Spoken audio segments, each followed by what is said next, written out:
Yeah, and so the level of focus for a project takes a lot of energy, and when I think about my work right now with the Cochrane Commons project in particular, and working with people like Jill, and we've got an owner's rep, and we've got some amazing human beings that know so much more information than I'm always reminded because I have a bracelet, and it says unbending intent on this. And Wayne Dyer has a book, and it talks about just unwavering thoughts and focus, and just having the faith and knowing that your intention is going to happen.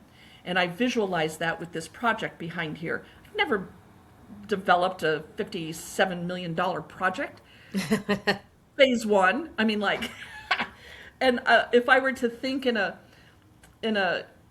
mindset that was doubtful, I mean, first and foremost, I'd probably be so stressed, But I think because of the methodical approach that we've taken and the team, and it is a heavy team, it's an expensive team, but man, they know what they're doing. And I know this project is going to happen. So it's amazing when we get to collaborate with like-minded people who don't stab and sabotage.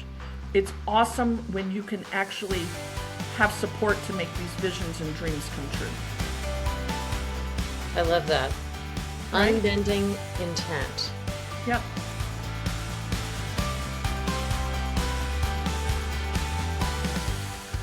Welcome to Breaking Ceilings, Breaking Ground, the podcast celebrating the women redefining real estate development.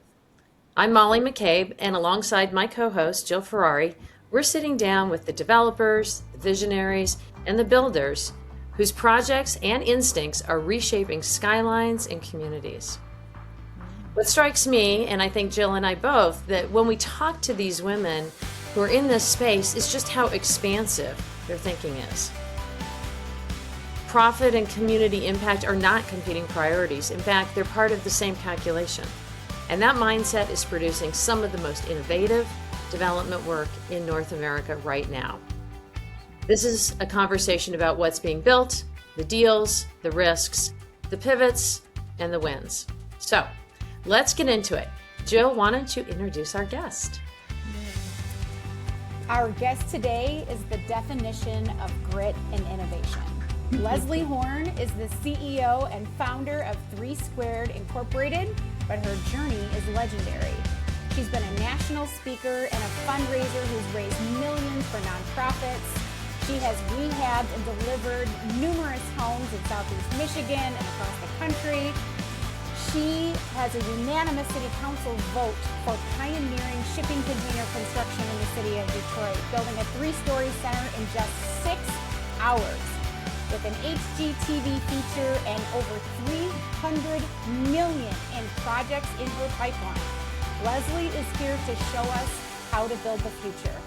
Welcome, Leslie. Wow. Well, thank you for that amazing, amazing introduction. I'm so happy to be here. I love when we can all get together and communicate, collaborate, and just really be human and share our stories and share every part, the ups and downs of those stories. This is an amazing podcast. Thank you. We are so thrilled to have you. Yes. So Jill, you said something really interesting to me, and I know you've worked with Leslie a lot. You said her journey is legendary. And so Leslie, I want to start with that. So, tell us how you got to where you are today and maybe a little bit about some of the projects you're working on. Well, that word did surprise me. So thank you for that. But in 2004, that's when I actually started my real estate journey, and had nothing to do with real estate in the past. I did a deep dive and research, decided that Detroit, I'm from San Diego. So sitting from my couch and on my laptop and cell phone, I thought, wow, I can start making a difference in the city of Detroit. In my research, it was an up and coming city. It was a great city to begin a career in, because I do know mistakes happen in the learning process, and much cheaper to make them here in the city of Detroit as opposed to San Diego. So that's when I started. And my brother and a couple of our friends put all monies together. We started rehabbing houses. And we learned very quickly that you have to be present. We were still doing it from my laptop, my phone, and my couch. I would come out and do some site visits. Thought I had a great team. And my brother once said to me, he says, you know, sister, I think you're going to need to move out there and fix the problems you got us into. I'm like, okay, let's do it, right? It was good timing. I was single at the time, and so I moved out here, and I thought I'd be here for a year. We were only at that point, I think, had 2 or 3 houses. But I do want to say this little fun story. I parked in front of one of the houses, and I called my GC, and the woman that was representing my owner's rep at the time, who I thought was amazing. And I said, hey, so-and-so, I'm in town. I'd love to meet you. Actually, I didn't say I was in town. I said, hey, give me a status on the property over here on web. She's like, Leslie, you'd be so surprised. They're working on the roof today. And so I'm looking around. There's nobody on site, right? And then she goes, yeah, they've been doing good. They've done this and that. And I think windows are going in about, 4 or 5 days, and stuff like that. I said, Lisa, let me just stop you right here. I said, I want you to hear this. I am sitting in front of the property right now. I think you and I need to meet. We could do this the hard way or the easy way. I can come to your office, and I will, or I'll follow and find out, I know where you live, so I can come there, or we can just meet and handle this out, right? And that was the tone I had, I'm like, so that story ended up okay. And so I thought I would be fixing that. But over the course of the next 6 months or so, I developed 2.5 teams of contractors. And I had some great contacts at banks, foreclosed houses, properties that were dumped, et cetera, et cetera. So I was actually buying some really good pockets. I learned quite a bit during that process. Rehabbed close to 30 houses, learned very quickly that you have to protect them and secure them so people don't come in and steal all the stuff that you've just done, cabinets, HVAC systems, all of that. So I got into a good system. But then my great learning curve up here really took a downturn when the market started to tank, right? In 2007 and 8. Yeah. And everybody was licking their wounds. And we had owned all this land over by Wayne State University. And I thought, what can we do with this? And I recall a conversation in October of 2007. And one of my GC guys said, Leslie, have you heard about all the container construction that's going on in Europe? I'm like, Drew, I don't even know what the hell you're talking about. You need to get back to work. And he goes, no, Leslie, I am so serious. You've got to see what they're doing with containers. And I'm looking at him during the day at a job site, and I'm like, Drew, I think you need to take me serious, and you need to get back to work. But then I remembered that conversation. I'm like, let's talk about and do a little bit more research on cargo architecture, shipping container construction. So I believed everything I read on the internet, and we actually got a project approved. It would have been the first apartment complex in the entire United States, and the city approved it in October of 2009. I can say to you all publicly, I am happy we never built it. We never could get funding. The crash was already, people were still licking their wounds. There was no money for the first project. And had we built it, we would have either had to raise it, which means we would have had to knock it down, because we didn't understand building codes. So I took a little break, right? And I thought, am I really passionate about this? Sustainability, right? I love Mother Earth. We need to be more kind to her. And I thought, well, good, if we can just take something that's been used, built, used, and discarded and upcycle it, why don't we do this? Learned about building code compliance. And so I raised a little bit of capital and put a marketing plan together. Then I raised a little more capital, bought land, and hired an architect. And then we built a model center. And that was over the course, and this is, it takes time, but I had to put a plan together, and I had to really figure out what was the highest and best use of my next steps. And so in April of 2015, the land that we had acquired, and there were some hiccups along the way, you just got to get back up and then wipe yourself off. And now April 2015 comes along, and we are setting this building. What a great day that was. It was an amazing day. And so fast forward to 2017, we have now the first permitted building in the state of Michigan that was constructed out of shipping containers. And so that's what we're known for, the goats of cargo architecture. Now, fast forward to today, 2017, we became an architecture firm. That was the best path. We knew building code, compliance, up and down.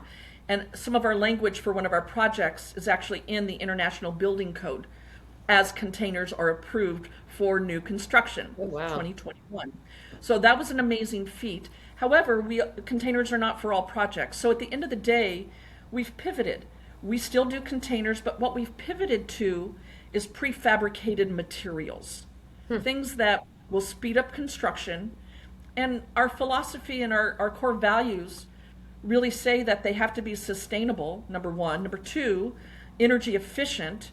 Who wants to pay for outrageous, energy cost? And they have to be affordable, cost effective, so that we can actually build here in Detroit, in the state of Michigan, and elsewhere. So we right now have close to 50 completed projects that we have had permitted and have been built.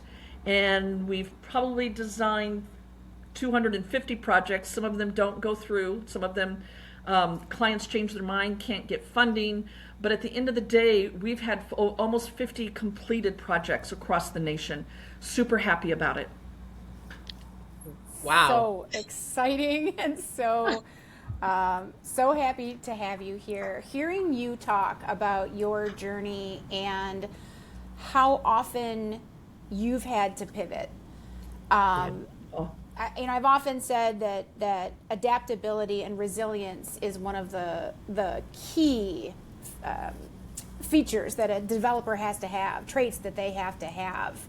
And you are one of the most resilient developers that I know. I think there's a lot of lesson in that, and it's just really wonderful to hear your journey. One of the things that we like to talk to women on the podcast about is the elements of themselves and their family, their friends, the people they care for, how their lives are represented in their work. Can you talk a little bit about who it is that you're building for and how you're drawing from your personal experiences to create the inclusive, sustainable developments that you're building?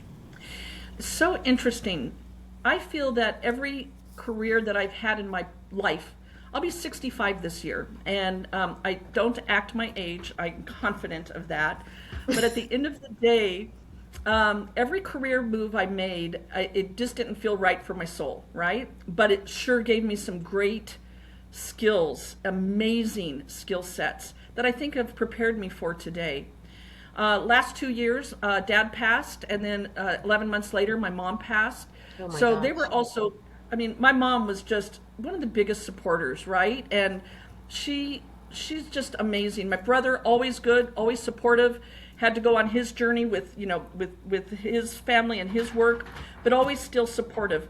But at the end of the day, what really drives me, and this is kind of funny, but we have created a family here. There are 9 of us in this company. My team has created an Instagram account. They have not invited me, nor will they. And it's called Leslie's Children. That's the name of it, Leslie's Children. And Jill, my director of projects, she's like, Leslie, we don't talk bad about you. And I'm like, oh God, I don't care. You guys need that space, right? Like, go and have, do what you guys need to do. Be silly and do and have that, collaboration and fun. So the team here is very important to me. I've also been in a relationship with my partner Audrey for 19 years, and I got to tell you, what a strong foundation and support she has offered me in order to follow this vision and dream. And I also feel very dedicated to our investors. We had some early on investors that I am committed to, or I just probably would have just bye-bye. And maybe go and retire somewhere, but I don't think I will. I think development is really where my passion is. And the more experience that I get by collaborating with incredible human beings, collaborating is the key word in that sentence. I got to tell you, I feel like we all can offer so much, and there's so much to do. And so let's just choose a lane. Let's really roll up our sleeves without the competition and the cattiness and sabotage, and let's just get to work. And I feel like we've been really doing that, and so I feel very supported. My friends, they call me silly and crazy. They've all visited Detroit. I'm one of the biggest proponents and ambassadors for this city. I love this city. Love this city.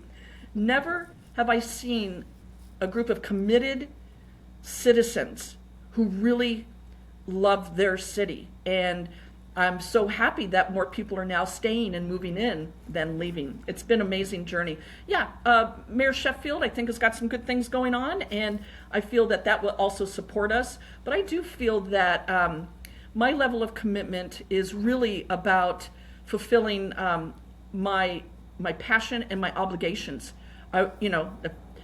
Why I have to pivot, right? It's like, if this door is getting ready to close, you don't call it quits, you just find another way, right? So, and we have found other ways, and now the team is smart. This group of individuals, Leslie's children, by the way, I call myself, I don't want to say grandma because I don't like that word, but one of my director of design, Breck, he and his wife just had a baby 2 days ago, and we are all like, you would think that it is our own child. It is our own little, it's been fun to watch this process. But yes, I think having family, whoever that family is that you consider, is really important for support. I've got beautiful family, related and non-related, even cousins, my aunts, my brother, my nephews. I mean, really incredible human beings that I feel have really supported me every step. That's great. I just love that answer. That is such, it's really unique and special. Mm-hmm. So let me ask you a question. One of the things that you use, there are a lot of words you used in there that I thought were really fabulous. Collaborate, family, support, your soul, what's right for your soul. And let me ask you just sort of a question. Do you think that women bring a different lens to development? And if so, what do you think that is? Is there what's different about women as developers? I find that there's not as much competition, so to speak. It doesn't come from a lens of competitiveness and winning, personal ego kind of winning kind of thing. And I'm not talking bad about men. I think there's incredible developers, but I think women do come to it from a different lens because of how we think as human beings. There's a big difference between women and men in the way that we process. And so I think that women utilize that process, and I think it's more of a empathic, right? Like our team here hugs. I mean, when we see each other, when I fly into town, we all get up and hug each other. It's not like a daily thing, and we also use the L word a lot. We love each other. We say that in our conversations. And we, so there's mutual respect in that process, and it's a relationship, which I also think almost maybe in a motherly type. I'm not a mother, but also in a motherly type or an auntie type. But I think our delivery also in the words we say is also different.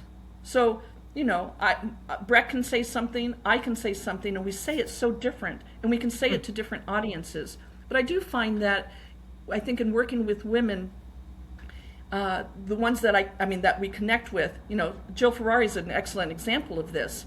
It's like, how can I help you? How can I serve you? Mm-hmm. It's not, hey man, tell me what you got and maybe I'll help you. It's not, that's not even, there's no gatekeeping.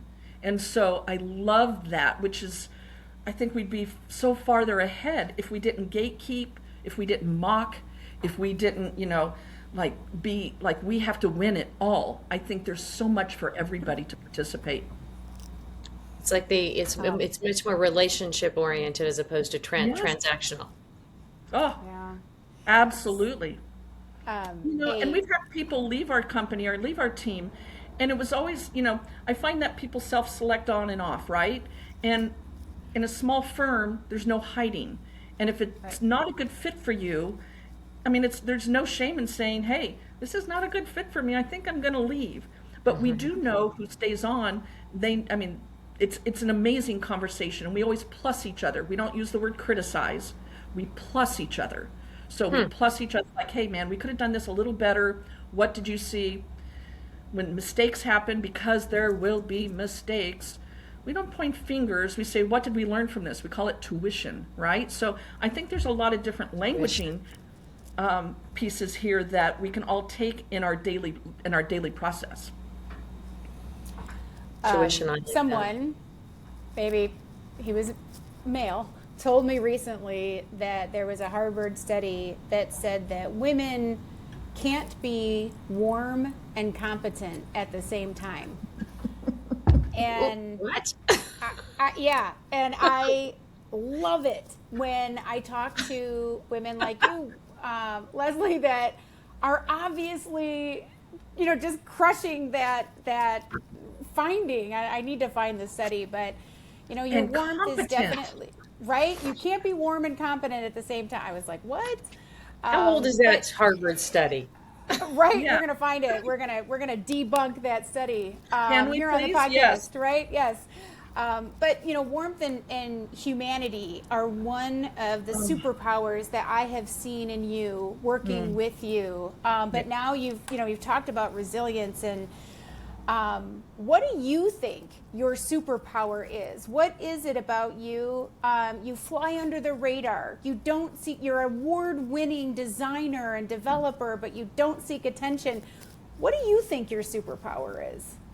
I think my superpower, I've thought a lot about this just as you presented a couple of the questions you might ask, and I think perseverance is really one of those, the ability to pivot, but perseverance. In Chinese, I'm more of a holistic person than, anyway, but in the Chinese zodiacs, I'm an ox. Basically, I stick my head down, I plod, I just go across the field until it's done. And when I learned that about myself, I'm like, yeah, that's just so me. So perseverance.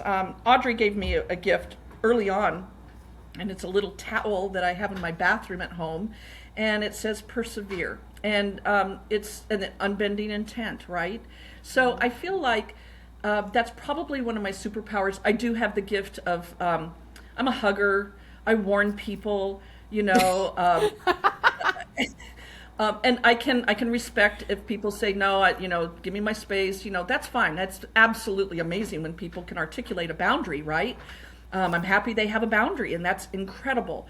I have boundaries. Hugging is not one of those. So I feel, if I feel the need and urge, so I do give more people hugs than not, but I feel like we've lost that ability to touch in a safe way. And I get it. I get why we're at that, but I do think that it could still come across, Jill, I hugged you one of the first times we had lunch together, and you didn't bat an eye. I mean, no. and it's because we know where the heart is and we know where it's coming from. But I do think perseverance has been one of my superpowers. Also, I read people overall really well. I can be naive at times, but at the end of the day, man, it's a very fluid process in relationships. But yes, yeah, I have some, I have some good strengths. I really You do. I really acknowledge that. Quite the optimist as well, which is Oh, God. really wonderful. Really wonderful. Right. I found it- what doesn't kill you makes you stronger, right? And Right. all these things as we get older, we hear all these sayings from back in the day, my great grandma or my all the women, strong women in my life. And you don't really understand them until, youth is wasted on the young, right? Like, I say that all the time. yeah. So those are, yeah. So thank you for the question. It's interesting you said perseverance. I found a quote from you that says, and it was just talking about the container ships, and it says, until you really build something, people don't believe you can do it.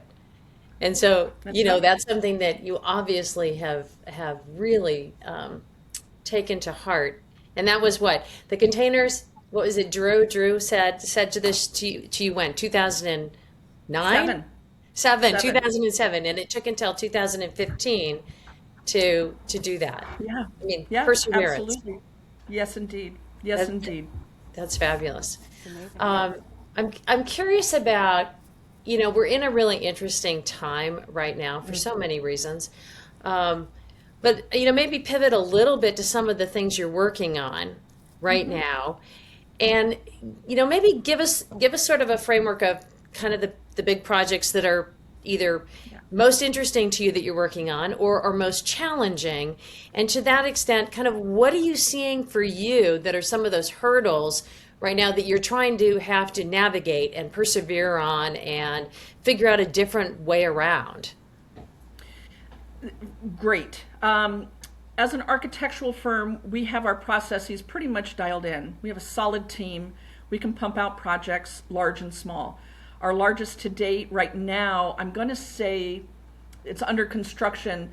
It's the East Warren. It's about a $7 million project that we designed, and we did use a prefabricated material, by the way. They came to us for containers, but we're like, we don't think containers are the right fit for this project. So we're being good stewards, right?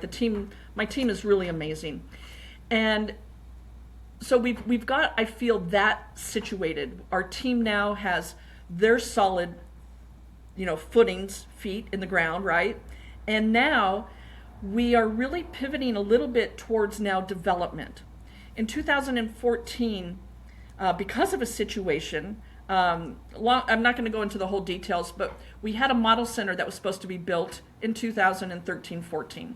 Circumstances, Old Tiger Stadium went out for an RFP. Anyway, we got kicked out of the land like 11 days before closing at the table out of that deal. So I just raised a little bit more money to build the model center, which was supposed to be on Michigan Avenue. Again, I love so I cried that night. And then I woke up that morning, I'm like, okay, what are we going to do now? So I went on a land shopping spree. So we owned almost... As everyone does when things like that happen.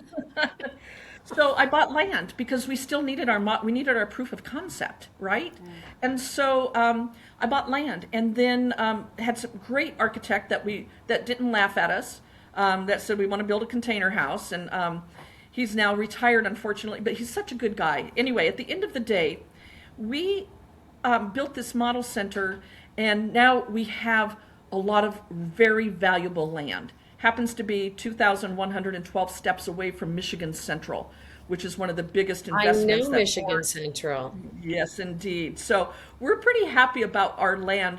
And so, as an architectural firm, and when I got people to come into the 3 Squared family, our investors and such, we were developers. And so we had to pivot because developing, we couldn't get our funding base, we couldn't get any of that. We didn't even have the land very much. So it just didn't quite understand. It was my naivety from being a rehabber going into ground up, right? So I had a big learning curve, right? So at the end of the day, we're kind of turning and pivoting back as an architecture firm, but also developing. And so back here, the team's like, Leslie, we own all this land, let's develop it. I'm like, oh, easy for you to say, right? So we brought it to the city, and we did some conceptuals. And the city said, oh, this is amazing. It'd be about a $25-30 million project, but can you double the height, make it bigger, and do this? So now, fast forward to today, we've decided to break it up into 2 pieces. And it's called Cochrane Commons. And love this project. And this is a project that's very near and dear. I always say this to people, and I don't mind saying it publicly either. Leslie Horn and 3 Squared really has no business developing a $57 million project, right? I sat down with Jill Ferrari here, and I said, dude, I don't even know, who am I to do this, right? we don't have a balance sheet that can support this. And she's like, Leslie, do you know how many loans we close and how we get to the table? And it's not about that. We can actually do this. And I'm like, then let's do it. I'm still learning, right? But why not? You know, and I'm learning. We've got an amazing team. The city loves this project, right? And now we are taken into phases for very specific reasons because we really want to get something built back here. It's an amazing parcel of land. And so I'll say there's two things I'm most proud of about this project. Number one, our community engagement. We hit at least 3 community engagement public meetings, and then we sat down and met individually with another, I'm going to say 8 or 9, either communities, groups, or individuals that are influencers in the North Corktown area. And, you know, and we didn't go in as other developers have, pet peeve, saying, we know what you need from, you know, they're out of state. We know what you need, Corktown, North Corktown, Detroit. We know what you need. We're going to just come in and bully our way through this, invest all the money, blah, blah, blah. So, no, we took this very serious. And and the design reflects it. The design reflects what the community wanted. And now I've got the second thing I'm proud of is this weekly team that gathers on Wednesdays. And man, oh man, this project is happening. That's all I know. I don't know yet how, but I've got enough unbending intent that this project is going to happen. I can't wait to walk in those front doors. I really can't. And it's a great project for the city. It's a great project for us. It's also a great sustainable project. So sustainability, oh my goodness, energy efficient. We're integrating some really cool materials that are affordable. And mass timber, we want to put in this. We think we can. We're going, very, very hard on that decision. At the end of all of this, we might have to slightly pivot. At first, we were going to do the whole thing mass timber. It won't pencil. However, we do think it'll pencil as a hybrid and actually be a super sustainable, one of the first in the city, actually the first in the city of Detroit. Yeah. I'd love to drill down on that. How many stories? Now it's 7. 7. Okay. So you went from 3 to 4. Now you're at 7. Yeah. You know? Yeah. And how many units by the time you're done? 101 living units, and then some commercial on the bottom. And Great the mixed capital use. stack- Amazing. Oh, Yeah. it is. Yeah. I think it really tells the story about this community, this whole, mixed use of affordability, live work. I mean, it really hits all of that. Small bodega, grocery cafe. We're really trying to figure out the rooftop because I think that could be amazing. One of the best views in the city of Detroit is right here in the backyard. And when you're elevated 7 feet, you can see the river, 7 stories. I mean, you can actually see the river. You see all the fireworks on Canada. I mean, it's amazing views, incredible. You know, one of the things that I say, when emerging developers ask me for advice that they can't get a lender to say yes, I say, find out how to solve their problem. Do what you want to do, complete your vision, but solve lenders' problems, solve stakeholders' problems. And one of the things that you're doing in this awesome mixed-use building is solving some area employer problems. Can you talk a little bit about the commercial extended stay and who you hope to help with that use? Because I think it's brilliant. I think it's brilliant too, and I'm not so sure, Jill. I think it might have been your idea. No, it was not. It's definitely yours. No, and what we've really needed, and it helps with making this project pencil, we needed some corporate housing.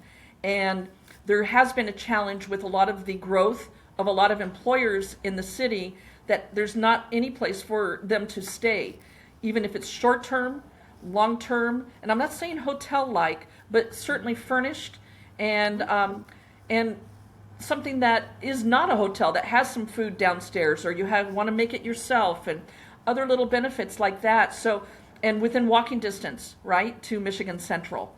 In walking distance, I walk down to Comerica Park for Tiger games all the time. So, it's those kind of things that I believe the city has said, yeah, I think this is a really good idea. And then live workspaces, boy, oh boy, I think that's also, we're excited about that. We're very excited about that. But it's also helped, to Jill's point, in this capital stack, this very complex capital stack, because the tax credits, the incentives, we're layering, and it's multi-layered, brilliantly multi-layered. And Jill said we can do it. So I'm like, okay, well then we can do it. So And this is right. This is why I think women have this different perspective, because everything you just described is collaboration. Yes. Collaboration includes mutual problem solving, and that's what brings in the investment when you are solving somebody else's problem. So kudos to you, because this is. I think there's just one additional layer to this, because there has to be trust, Yes. and in the team that surrounds you. And if that team, I am depending on every person in this team and their skill sets to make this happen. So let's make it happen. My job is to say, okay, this is the right path. Let's make these hard decisions. Let's raise this money. Let's do this. Let's do that. And make sure that every line item in that pro forma is funded so that this can happen. And I don't mind. I think it's an amazing project, phase 1. And I can't wait for phase 2. Boy, oh boy. So Jill, I'm going to go back to your comment, the Harvard study. Warm and competent, not in the same point. In the same person. That's not possible at the same time. Women, and yet, what do I for hear? women, I hear for women. a lot of warmth, a lot of compassion, a lot of empathy, listening, trust, humor. And I also heard line item. I also heard budget. I also, you are absolutely disproving this Harvard study, which is obviously bunk. I don't even know where that came from. I don't. Yeah. And I love it's the perception, Molly, that it's just part of this whole ecosystem of perception related to women in this space, and why we don't see that many women developers, but the ones we do see, like Leslie Horn, like Carla Guerrera and Lisa Gomez at L&M, and Michaela Connery at the Kelsey, just building these incredibly inclusive developments, comprehensive developments that are really complicated capital stacks. And it's because women were built to persevere. We're just built differently. And Yes. It's so great to see what you're doing, Leslie, because if anybody can do it, you can. Thank you. I believe that too, actually. I believe that too. I'm not stopping. And if I had a nickel for every time a general contractor, way back in the day when we were building containers, told me, Leslie, hey, I've been doing it this way for 20 years. I don't think we need to change and do containers. You're just blah, blah, blah. If I had a nickel, we would have funded Cochrane Commons already. just from the giggled. naysayers. Just from the naysayers. You can naysay all you want. Give me $1. No, that might be my next funding strategy. I just love I that. love it. I'm really excited about Cochrane Commons, and I'm working on a project that sounds kind of similar, and so I'm intrigued. We'll have to compare some notes. Tell me a little bit about. I'm going to pivot again. Tell me a little bit about some of these products that you're using. I'm also really intrigued by these sort of innovative products. And obviously building typologies as well. Yeah. What can you tell us about these products that are sustainable, but also cost effective? Tell me where you're finding them. You said people are calling you and saying, "Hey, what about trying this?" Mm-hmm. We actually do a deep dive on products that we want to use. So containers were the first one. We know the building code around it. Super energy efficient building, really energy efficient, so we prepared ourselves, which is now why we are in the International Building Code, our language, on getting a container building approved in the United States of America. Secondly, though, there are other products, and like we use one now, this foam house. We call it the foam house. Oh. It is it's our award-winning house. We won 3 awards last year by utilizing a product that is made from foam, steel reinforced, non-toxic, EPS compressed foam. Super energy efficient. If you're familiar with R factors in insulation, the wall panels are R40. Wow. R40. Ceiling panels R60. Our director of design, Breck, built his house utilizing these panels. So instead of taking a day to frame his house with containers, he didn't use containers.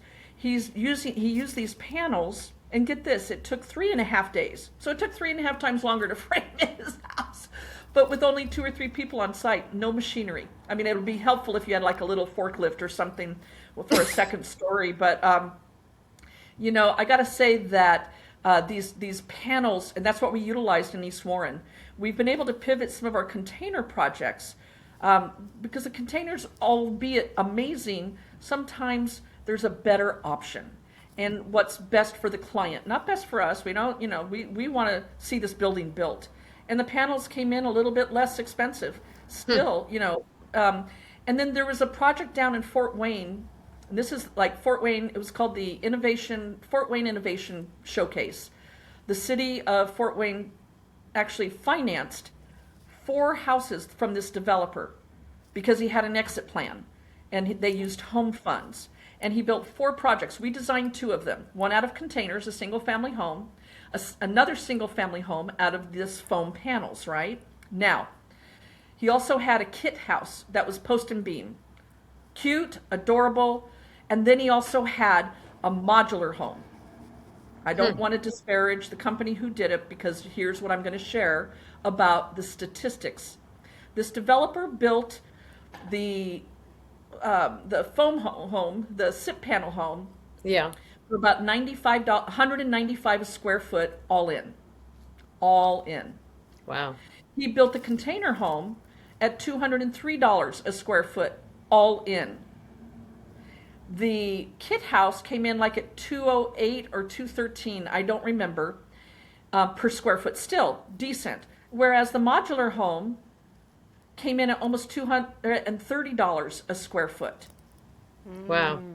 Now, Interesting. he also has shared all the energy savings, and it went in the same order. Foam house, super, super energy efficient. He's shared all the invoices of all the utility bills. Container house came in second, and then the kit house came in third, and then you just see these like 3 little lines doing this, like the kit house a little higher, container, foam, and then you see this line up here for the modular house and how expensive it is to heat and cool it.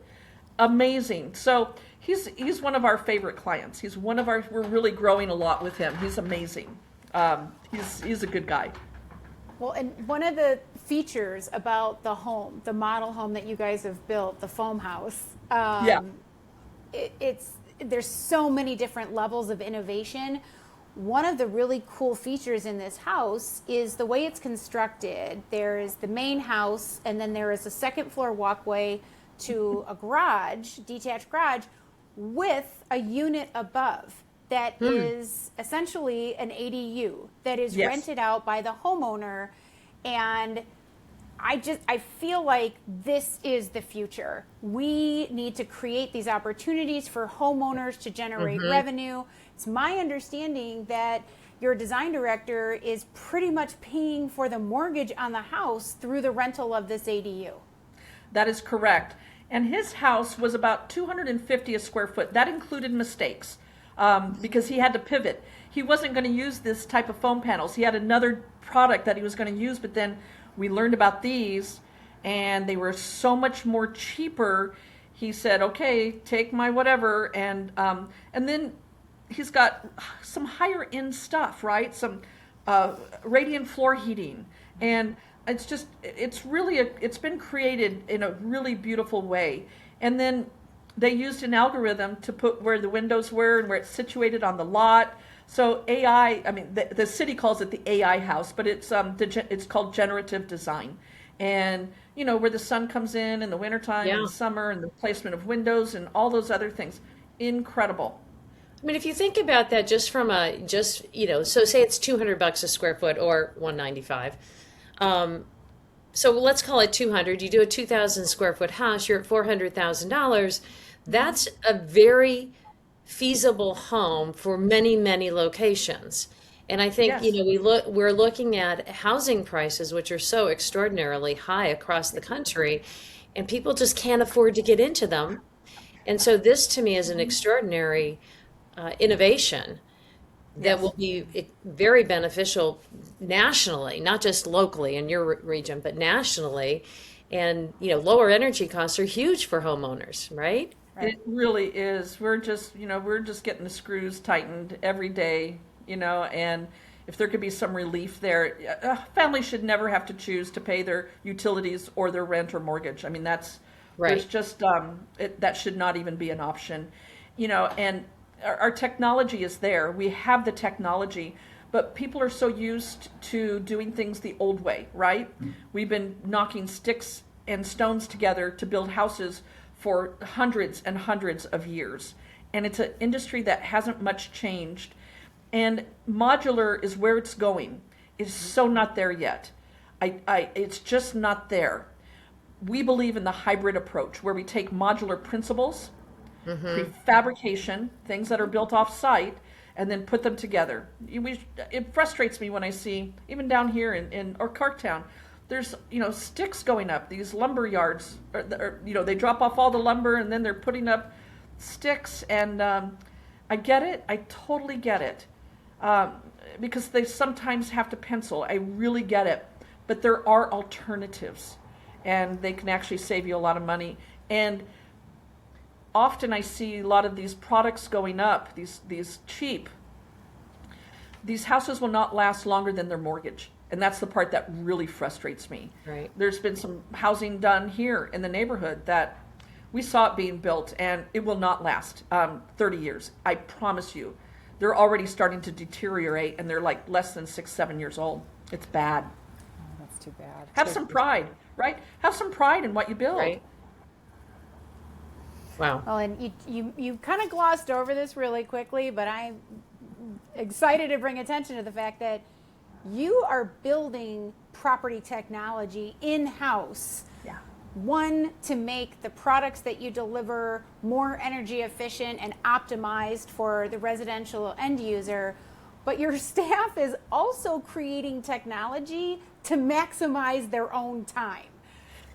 What your team is doing is just phenomenal. And I did not put this question on the list, but I'm going to ask you, what is next for Leslie and her children and 3 Squared? Obviously you're going to do more developments, but are you going to license this incredible technology that you're building? Are there other paths that you guys are talking about? What's the dream board for Leslie and her kids? Yeah, I'm going to say that we are working on some new technology, not algorithms, but some technology that will help developers. Hey, man, you can put in these kind of units, and then it automatically populates in your pro forma, right? Right. So we're actively working on that. Love it. We're almost there. We're going to put just like a free demo. You can actually do a small free one on the website. You don't even have to put in your name or anything. But then if you would like to use it in other ways, there'll be other add-ons and maybe a small fee for one of them. But my gosh, use it all day long. Use it for 8 projects. And then if you really want to do a super deep dive, if you're serious about your building and we're engaged with you to design and support you, we will utilize that tool in your process. And it goes a lot deeper than that. So we're putting together those type of things. And then the team just also surprised me. What was it? It was, there's another technology that they're developing. I'm going to have to make the announcement at another date, but it was pretty amazing. And it has to do with construction. And I think it has to do with construction numbers. We do work with several general contractors. We know numbers, but you have to have a really good basis. But I think in your pro forma, that's where people get stuck. Yeah. East Warren Development Corporation has a beautiful brochure, and they talk about the process of development. And it says, yeah, you have to have an idea, you have to have the land, then you have to have this, and then they have in big letters, your pro forma capital stack, and they're like, this is where most projects never go beyond. Yeah. So let's help our developer friends and clients, and let's really, it's a tool we'll use. Why not share it? Why not collaborate, right? Like, so it's those kind of things that I think are really important to sustainability, not just in materials, but also, hey man, let's help each other out and build as many units as we can, because economy of scale will really help us all. I love it. I know where I'm going next. I'm going to the website. Yay. 3 Squared Inc., all spelled out, by the way. I know you guys will post that note and that information. We will, Yes. and that's such a great. So let me ask you a question because I see we're getting close, which is such a disappointment. So what is it? How should people contact you? And is there anything you are really looking for right now? Are you looking to hire people? Are you, how can people out there in the podcast world help you? What do you need, or what are you looking for? Well, right now, what we're looking for, eventually we'll be hiring more people. We just had some huge internal milestones. Everybody is an employee now. That was a very huge milestone for this Wow. corporation. Nice. Huge. And then as we grow, and once our funding comes in and this capital stack is complete, we will be hiring. Right now, it's not the priority. The priority is getting through this capital stack. So on the other side of that, but what we do need is people who are looking for partnerships. We are looking for balance sheet partners. We are looking for investors who see greatness in sustainable projects, women-led, projects that have social impact. And, right now, those are the type of partners we're looking for. But in addition to that, hey, let's partner up on a project. We don't even mind if you've got land. Let's help you put together a project. And, so we always look for clients, but we want like-minded. I mean, we really do. It has to be a good fit. And, every project will run into a problem. I guarantee you. Every project will have a problem. And what I think is unique about our company and our team is that we don't fight. I mean, like, if there's a problem, let's fix the problem, not start finger pointing, because there'll be plenty of time for analyzing, right? But we've created a culture that, hey, let's not panic. Let's just deal with it. Let's prioritize the problem. Let's fix the problem and then move on. And so, there's always that partner that you want to have that won't panic, that won't scream. I understand. Scream, go do it, but let's take care of the problem before you get all emotional about it. Here's this coming from a woman, man, right? Like, Right? Again, let's prioritize the needs. Let's prioritize the project itself, and then analyze. First time you do a project, it's going to be expensive. I mean, honestly, if you're a first-time developer, we know that. We're going to tell you that you will spend money that you didn't think. It's going to go over budget because you have a learning curve as a new developer. So it's not just on this, but you're going to ask for help from other people. And so your learning curve, your tuition, is going to be paid through that experience. Experiential learning is the best teacher, and it does cost. And it brings then, more projects. So yeah, we love working with like-minded people, men and women, and developers. We have found that we really attract a lot of newer developers, and I know why. And we're patient and we're kind, and we don't take their money unless we really think this project's going to move forward. It's behind us. That's exactly like behind every decision, because there's nothing worse than taking someone's money and then they weren't even pre-qualified for a loan on a single-family house. And anyway, creating expectations. We are looking for partners on Cochrane Commons.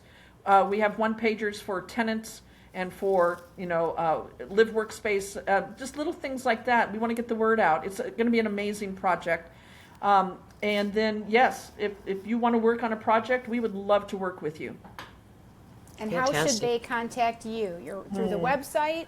Yeah, there's in contact form. We respond really quick. It goes right directly. I get a copy of the email in addition to one of my colleagues, and if I don't answer immediately or what have you, she does. So we've got some systems dialed in. Would love to talk to people, and this is what we do. We sit on a Zoom and we talk about your project find out what, how far we need to go down the road for this. So yeah, the website's amazing, 3squaredinc.com. Awesome. Wonderful. Leslie, it has been so fabulous talking to you today, but it's time to wrap it up. This is a wrap on this current episode of Breaking Ceilings, Breaking Ground. Leslie, I can't thank you enough for taking the time to share your journey with us and all the ways that you are incorporating sustainability, pushing collaboration, and doing it all with such humanity. It's been such a pleasure talking to you. We are so Appreciate thrilled. you guys. This has Yeah. been amazing. And hey, episode 2 we'll do from the lobby of Cochrane Commons. Yes, we are coming back. We Wonderful. love it. Thank you Well, so much, Leslie. It's been yes. such a Thanks, delight. We hope you all Thank you both. we hope you all found today's conversation as inspiring and empowering as we did. If you love this episode, make sure to subscribe to Breaking Ceilings, Breaking Ground, wherever you get your podcasts. And if you know a woman in real estate development who is a fraction as fabulous as Leslie and whose story should be shared, please reach out through our website, www.breakingceilingsbreakingground.com. We'd love to feature her. Don't forget to leave us a review and share this podcast with your network. Together, we can continue to amplify the voices of women shaping the future of real estate. Until next time, keep breaking ceilings and breaking ground.